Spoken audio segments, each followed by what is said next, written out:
আমরা সবাই আমরা খুব ভালো আছি। আজকে পুরোপুরি হাতে ফ্রাই বাড়ি চলে আসলাম।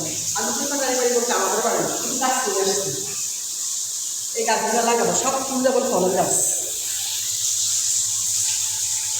কিন্তু আসি দেখি যে বাড়ির অবস্থা একদম শুচুলিয়ে একদম নোংরা হয়ে আছে, কারণ এক মাস করে আসছি তো বাড়ি একদম এলোমেলো হয়ে আছে। এগুলো এখন সব কিছু পরিবর্তন করবো।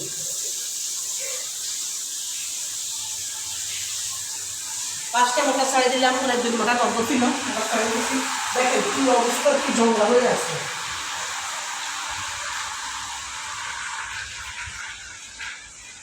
এত বেশি নোংরা হয়, মানুষ যখন আসা যাওয়া না থাকে, চলাচল বন্ধ থাকে, তখন বাড়িঘর একদম নোংরা হয়ে থাকে। আমি এত সুন্দর করে সে করে গেছি, আসলে তুমি নোংরা হয়ে গেছি।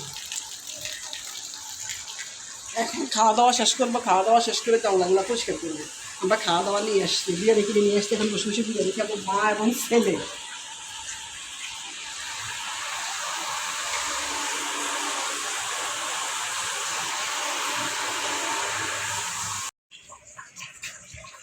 এই গাছগুলো যে নিয়ে আসছিলেন সেই গাছগুলো, এই গাছগুলো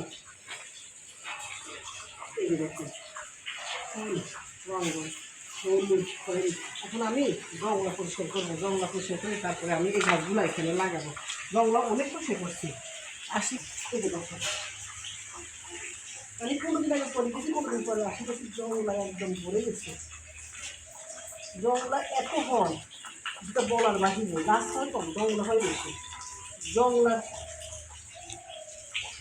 জংলার শক্তি বেশি, জংলা সব নষ্ট করে এগুলো সব জংলা আগে লাগে। জংলা যদি একটু পূর্বে পুষতো কি সুন্দর লাগতো।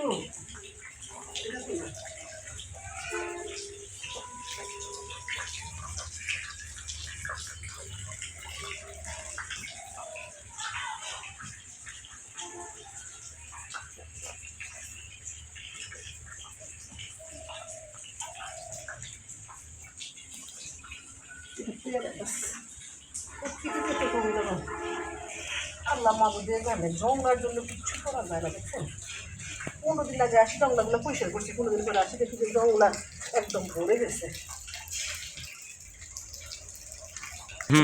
এই যে রঙ লাগাইতেছি, প্রথম জংলা সব পরিষ্কার করে ফেলছি, দেখছেন সব পরিষ্কার করে একদম সুন্দর করে ফেলছে।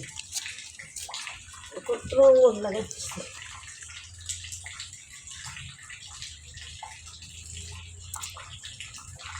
কোনা কোনা ইয়ের কারণে মাটি মাটি ইটের কোনা জন্য আল্লাহ জানে হইল কিনা, কষ্ট করে তো নিয়ে আসছি।